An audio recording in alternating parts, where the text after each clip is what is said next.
Hey guys, this is Thomas over here, nursemoneytalk.com. And so here's the deal. A little while back, so this might have been a couple weeks ago or whatnot, I started looking for some PRN jobs.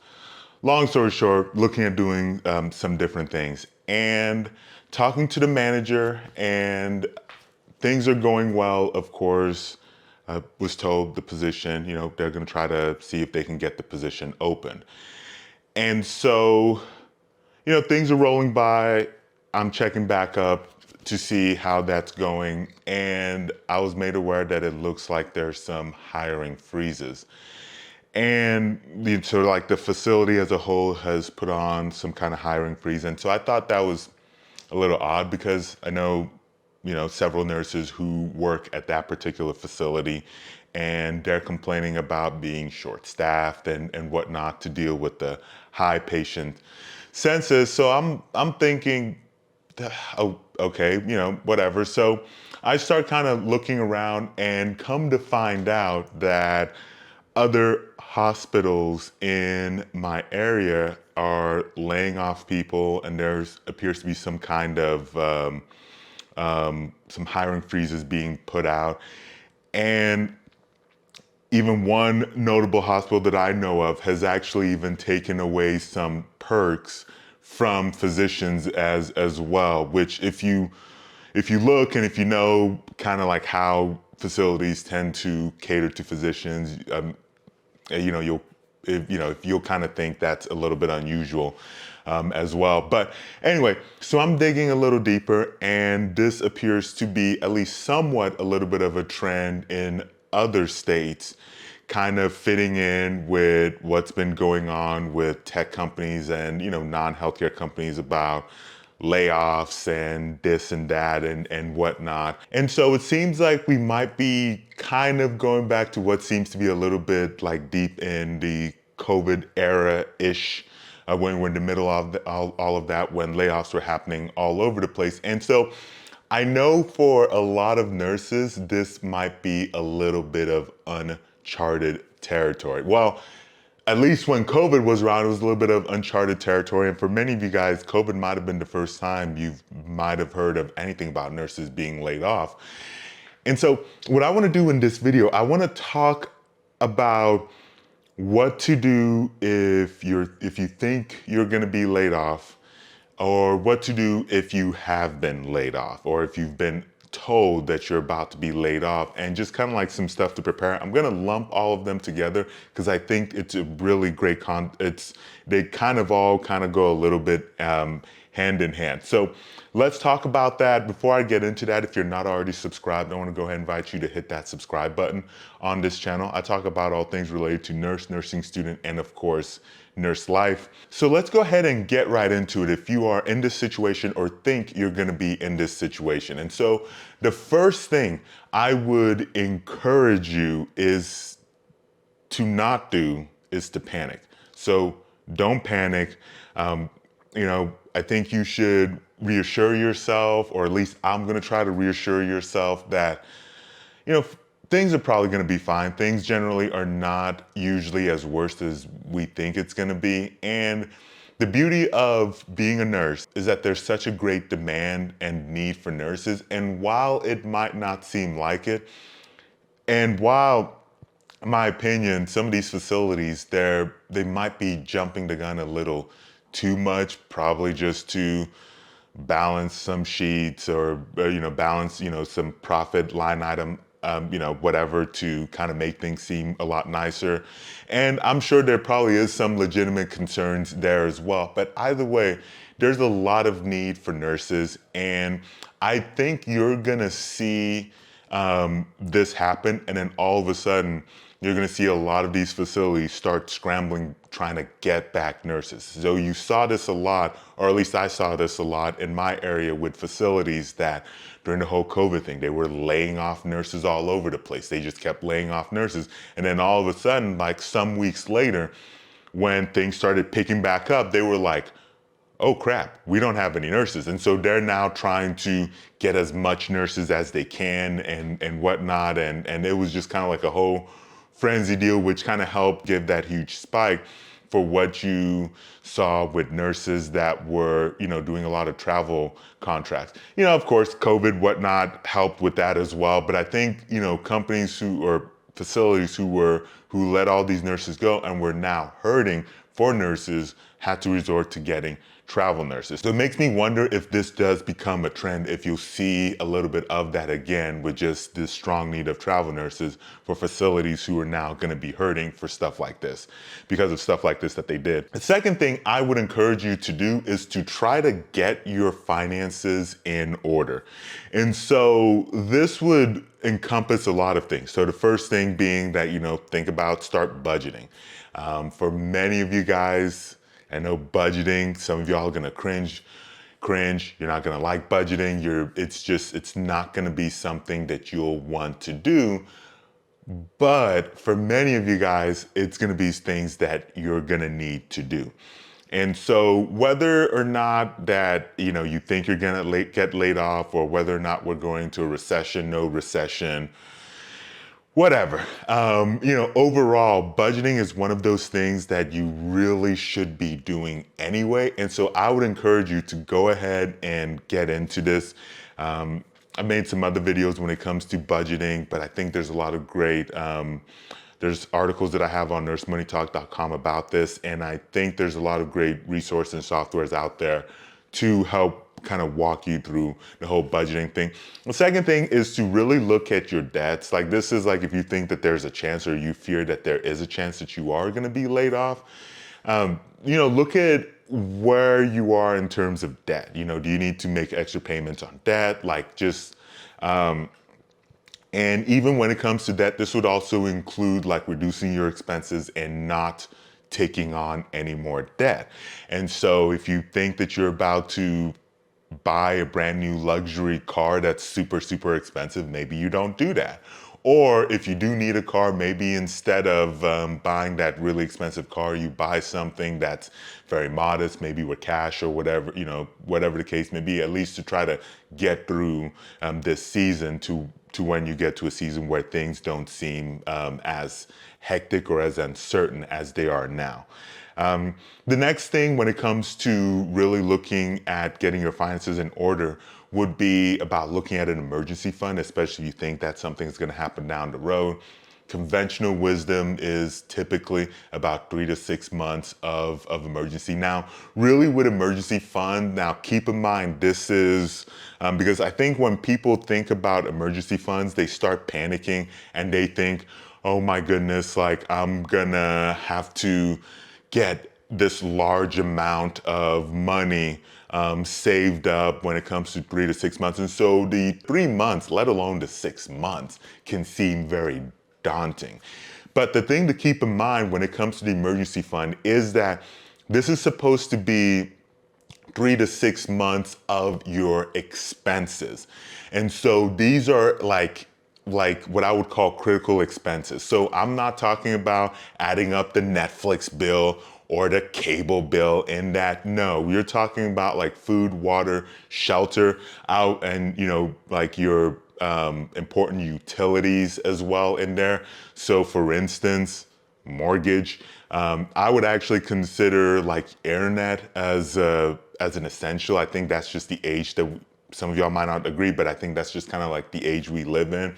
But I wouldn't consider Hulu and Netflix as, to count in your emergency expenses.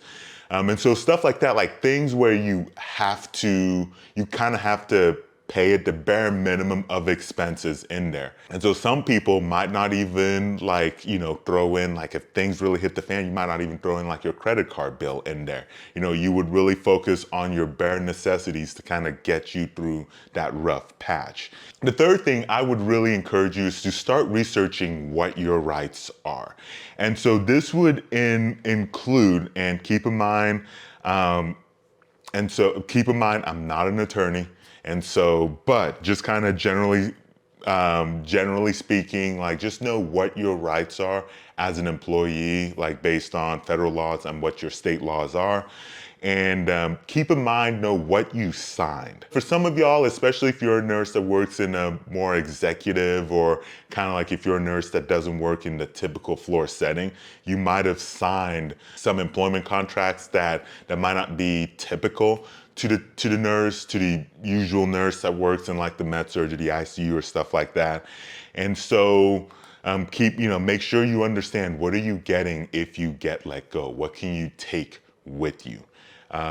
This would also include like any severance packages and whatnot, which once again, some of y'all might not be thinking, well, nurses don't typically get severance package, but keep in mind, and this is something that even I am learning on a regular basis, that there are a lot of nurses that work in a lot of different areas besides like your typical floor nursing. And so I'm trying to kind of encompass all of that. And so the fourth thing to keep in mind is to just know, kind of highlighting this a little bit more, is to know what your rights are in terms of unemployment. What are your unemployment benefits? So what are you gonna get if you get laid off, fired, or whatnot? Fifth thing I would encourage you to start doing is to start networking. And so what I mean by start networking is to really look at polishing your resume. Maybe getting a LinkedIn, or if you have a LinkedIn, like polishing that up so it looks attractive to other recruiters. Start connecting with other people, maybe like classmates and whatnot, or whatnot. And so the reason why I say this is so that you're knowledgeable about what's out there, and that you get connected with people who might kind of give you information or leads about what's out there. Because even if the area you live in is laying people off, you don't know if there's other areas, and there will be, I'm sure of it, other areas that are hurting, potentially hurting for nurses. So maybe that might be interesting to you. Or even if it's within your area that you live in geographically, maybe the specialty or the area of nursing you're in is laying people off, but there's another nursing area specialty within the same geographic area that is hurting for nurses, that need nurses to come in there. And so these are the things that I think that you'll be able to discover as you start networking with people. And then as you get your resume set up, as you get your LinkedIn set up, polished, looking professional and attractive to recruiters. So hopefully then you'll start getting leads, or when you apply and seek those out, when people go in and try to investigate and see who you are, whatnot, like they'll get the information that they want from it. The sixth thing I would encourage you is to, well, maybe this isn't so much an encouragement, but just something to keep in mind is, depending on, do you see the writing on the wall? And this is a call that you're gonna have to make. Maybe either get another job and quit, or you go ahead and get a second job. I've worked two jobs, or have had a second source of income for many years. That's typically what I prefer. And the primary reason for that is that I think it's a way for me to hedge my bet. Coming from, I have a business degree, so, layoffs and whatnot were always kind of like in my mind, because that's just kind of how I was trained originally before I went to nursing school. And so I like hedging my bets for that, even though that was probably seemed far-fetched before the world of, the age of COVID came in. But also, even if I don't get laid off or get fired, if I decide for whatever reason I wanted to leave a job, the nice thing of having two jobs was that I already had something to go to. Or even if it's just having two jobs with different varieties so you don't get burned out, or whatever the case may be. But that's, that's an option that some of y'all might either entertain, or just or not, just kind of depending on what you're in. The next thing I would really encourage you to do is, regardless of whatever's going on with your job, regardless of how crazy it might seem, how frustrating administration might be making you, and I can understand that they're making a lot of you guys very frustrated. I would highly encourage you to make sure you keep your level of professionalism high. Guys, you don't want to burn bridges. So this would include make sure you continue to work hard, show up. If you're gonna quit, make sure you put in your 2 week notice. I know many of you guys like fight me on this. Many of you guys will be like, why am I putting my 2 week notice when they're just going around firing people all over the place? That doesn't seem to be fair. And I'm gonna be honest with you, it's not fair. It is absolutely not fair, okay? I am acknowledging and telling you that it is not fair. Okay, now that we've gone past that, now we're done with that, I am telling you that you should probably still do that anyway, because that's just what you need to do, because ultimately when that's just kind of the power dynamic that happens when you are an employer versus an employee. And then this is also very important if you happen to be a very big employer that employs a lot of people. You don't want to burn those bridges and become a no rehire. That's just not very smart on your part, and it reduces your options later. And so ultimately, if even if you leave that facility, you always want to be invited back, especially when they're having consolidations all over the place. You don't want to burn that bridge, go to another facility, and then that facility you burned the bridge for end up buying or merging with that. And then that, I can tell you from what I have seen of other nurses, that causes some issues. So just please, please, please don't burn bridges.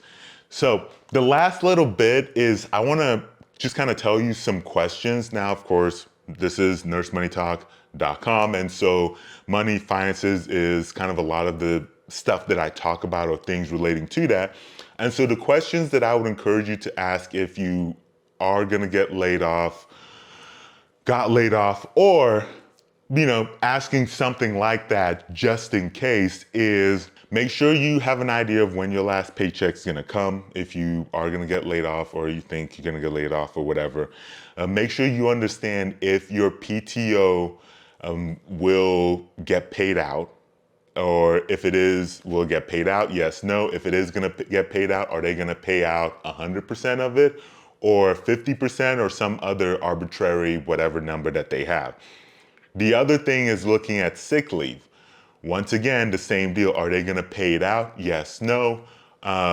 If they are gonna pay it out, is it 100% or 50% or whatever other percentage? Or maybe for some facilities, maybe you have to be there for so long before you can get paid out for PTO and or sick leave or whatever. So for instance, I worked at a facility where they'll pay out PTO, but they're not gonna pay out sick leave. And so these are just kind of something you want to keep in mind, because that might kind of dictate what you do or don't do. So the other thing is to look at your retirement. What resources do you have in terms of like your retirement? Where can you find a resource to roll over your retirement? What is that process gonna be? Find out about your health insurance. This is very pertinent, especially like if you got laid off, you're quitting, got fired, whatever. Find out when is your health insurance probably going to end. And so you will want to prepare for that, and maybe you need to look into something like Cobra as well. And so last little bit tidbit in there is, if you are one of the nurses that, like I said, some of y'all are gonna be like, why is he talking about this? But I'm telling you, nursing's a huge area. If you are one of the nurses where a severance package could be a possibility, or you think a severance package could be a possibility, you want to find out information about that, because I will tell you from, like I said, it's not typical thing that you hear in nursing, but severance package could be a thing where you're just like, shoot, go ahead and let me go. Let me take the severance package. I saw a lot of that when one of the companies in this area a while back was looking at letting people go. But anyway, those are some things to keep in mind What thoughts do you have? Agree, disagree with anything I just mentioned? Let me know in the comment sections below. If you have any other tips that I didn't mention, definitely put it in the comment sections below. Thank you so much for watching. I will catch you very soon in that next video.